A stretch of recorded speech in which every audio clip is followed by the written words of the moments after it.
시간이 갈수록 글쓰기가 힘든 이유, 무엇을 위해 글을 쓰시는 겁니까? 돈을 벌기 위해서?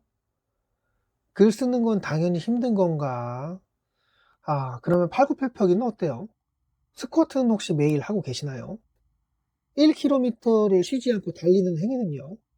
데드리프트 100kg 하는 건요? 짜장면 곱빼기 2그릇 먹는 건요? 라면 3개 끓여서 면 다 먹고 남은 국물에 밥까지 말아 먹는 건요? 자, 혹시 이것들 중 할 수 있는 게 있나요? 평상시에 라면 좀 먹어볼까? 해서 기본으로 2개 끓이고 부족하면 하나 더 끓여 먹기도 하다가 국물에 마늘 갈은 거랑 청양고추랑 냉동 김치만두까지 들어갔으니 그 진국인 국물을 그냥 버리기 아까워서 밥까지 싹싹 말아먹는 앙증맞은 식성을 보이는데, 짜장면 곱빼기 먹어도 자꾸 부족한 느낌이 드는 분 혹시 계세요? 내 돈 내고 사 먹으니까 짜고 파나 먹는 거지, 누가 사준다고 하면 2~3그릇 그냥 순삭할 수 있다고 하는 분들도 계실 듯. 먹는 거야 뭐 원래 위통이 타고난 사람이니까 그렇다 치지만, 팔굽혀펴기나 스쿼트는 이건 꾸준히 하지 않으면 어렵지 않나요? 열레비는 한창 때 팔굽혀펴기 80개까지 하곤 했는데, 진짜 처음에 할 때는 3개도 못했어요. 하다 보니까 그렇게 되더라고요. 근데 또 이게 안 하고 살다 보니까 다시 5개 하려고 하면 팔이 막 부들부들 떨리는 게, 반면에 하체는 마탱이 가면 이제 남자로선 끝이다라는 생각에 스쿼트를 7~8kg 되는 가방을 메고 15회씩 3세트 이렇게 하다 보니, 가방 메지 않은 상태에서 스쿼트를 30회 이상은 그냥 할 수 있을 것 같더라고요. 꾸준히 하면 그렇게 어려운 일이 아닌데, 그 행위는 어렵지 않게 되겠으나 이제 열심히 운동을 할 때 식단 조절까지 잘 하여 마라톤 대회를 나갈 계획을 잡는다던가 멋진 몸매를 만들어서 보디빌딩 대회나 피트니스 대회를 준비한다고 하면, 그냥 습관적으로 다 얼른 스쿼트 30회씩 5세트 조지자 라고 했던 운동을 아침에 점심에 그 먹고 싶은 제육볶음 못 먹고 밍밍한 닭가슴살에 김치는 물김치에 소금기 거의 들어가지 않은 음식들을 먹어야 하고, 오밤중에 배고프더라도 절대 음식을 먹지 말아야 하는데, 잠자는 시간이랑 운동하는 시간 체계적으로 딱 맞춰서 그렇게 시합날까지 루틴에 충실하며 지내게 되는데, 무언가 목표가 생겨났다면 그냥 오늘 할당량 채우자라는 방식으로 시작했으나 그 목표에 맞는 하루를 보내기 위해 맞추게 되는데, 이때 하지 말아야 할 것, 꼭 해야 할 것으로 정하여 아이스크림이랑 과자 그렇게 좋아했는데 그거 먹지도 못하며, 아니 근데 누군가가 강제로 못 먹게 한 것도 아닌데 내 가족들이 아이스크림 시켜 먹는다고 막 지루를 하게 되는 거지. 그렇게까지 좋아하는 거 포기하며 자신의 목표를 위해 독하게 운동하고 그 맛대가리 없는 단백질 파우더 마시고 또 운동하고 그렇게. 자, 그냥 팔굽혀펴기는 매일 얼마큼씩 했었으니 그냥 할만 할 겁니다. 시합에 나가서 근육을 보여야 하는 보디빌딩 대회에 나가는 사람은 팔굽혀펴기 한 번을 하더라도 자세 정확히 잡아서 어떤 근육을 위해 그 운동을 하는지 정확한 이해가 있을 것이며, 근육의 부하가 가는 무게를 위하여 어떤 무거운 것을 등에 메고 원하는 근육에 힘을 쓰게, 그리고 또 양쪽 대칭이 삐뚤어지지 않게끔 잘 잡아주는 장비 또한 사용하겠고, 단 한 번의 근육 운동을 하더라도 그렇게 체계적으로 다 시합에 나가서 입상을 하기 위한 행위들, 그렇게 입상을 하여 얻은 커리어로 다른 그 어떤 곳에 인정을 받으려는 행위, 인정받게 되면 몸값은 상승하니 그의 성공 스토리를 책으로도 낼 수도 있겠고, 성공을 향한 원활한 항해를 위해 그 무언가를 꾸준히 하려는 노력, 그냥 설렁설렁이 아닌 확실한 목표를 잡고 그곳에 도착하기 위한 여러 준비를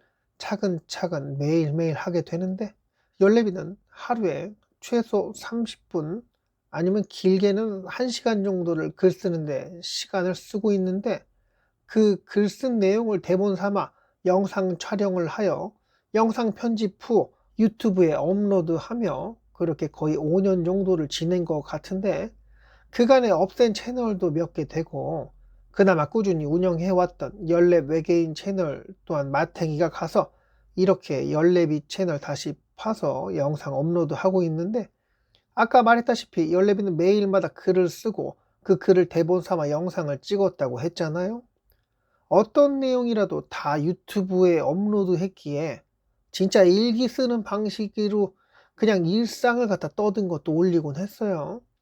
그래서 그런가 채널이 방향성을 잃고 이도 저도 아니게 되었기에 꾸준히 열심히 영상을 올렸고 그 연랩의 개인 채널에 애착이 있어 그렇게 잘 관리하려고 했는데 결국에는 그냥 방치하는 상황이 오게 된 이유는 아무 내용이나 올렸기에 그러하다가 연랩의 결론. 유튜브 시작한 건 돈을 벌고자 시작한 건데 돈은커녕 오히려 시간과 에너지를 흡수했던 유튜브는 뭐 그래도 책 읽고 글도 쓰고 그런 생활 습관을 만들어준 원동력이 되었으니 후회하거나 그러지는 않는데 그래도 기왕이면 돈 벌려고 시작한 거니까 돈이 되었어야 한다고 생각이 드는 건 돈 잃은 사람이 본전 생각이 나서 계속 하려는 도박과 같은 습성이라고 봐야 될까요?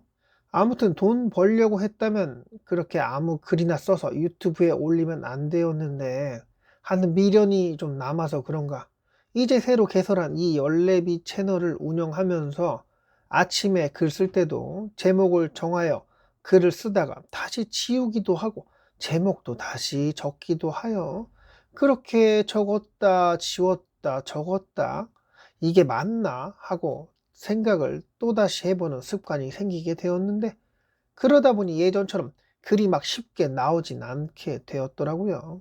또다시 유튜브 채널이 맛이 가서 억울하네, 유튜브가 진짜 멍충이네 하는 쌉소리 하는 내용 떠들고 싶지 않았기에 그리고 과연 내가 내 영상을 볼 이유가 있는가에 대한 생각 곰곰이 해봤는데 정말이지 극소수가 찾을 수도 있겠다.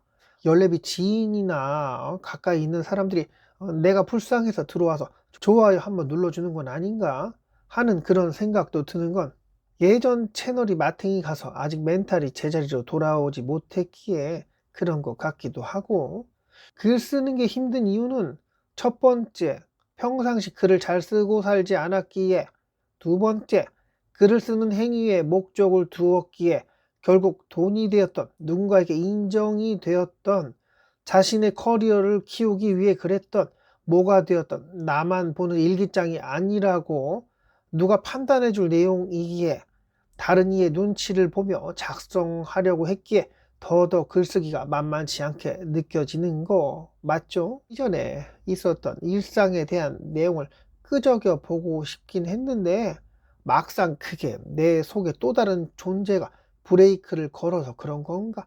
키보드에 타자 한참 치다가도 멈추게 되더라고요. 열레비는 돈을 벌기 위해 유튜브를 시작했으니 이렇게 떠들기 위해서 작성하는 글은 결국 돈을 벌기 위함.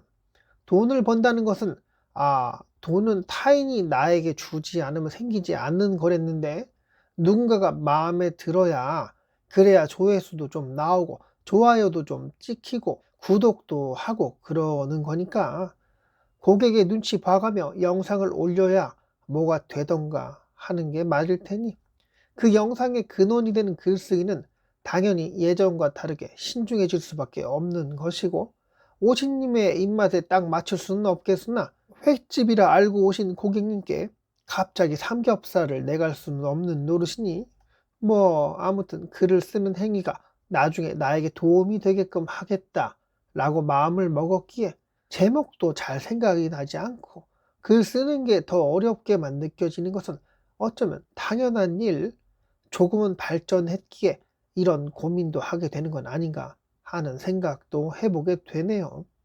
정리할게요. 뚜렷한 목표가 있는 행위, 여기에는 규칙이 들어가고 더더 디테일한 목표가 있게 된다면 더더 디테일한 규칙을 만들어 그 테두리를 벗어나지 않게끔 노력하게 될 테니 하고 싶은 게임도 보고 싶은 만화책도 쉬는 날 그렇게 해보고 싶은 낮술도 자제하며 내 목표를 위해 하루하루 정해놓은 루틴을 잘 실행하며 그 농축된 도파민을 받아 내일도 모레도 그렇게 보상을 받기 위해 지내게 되겠죠.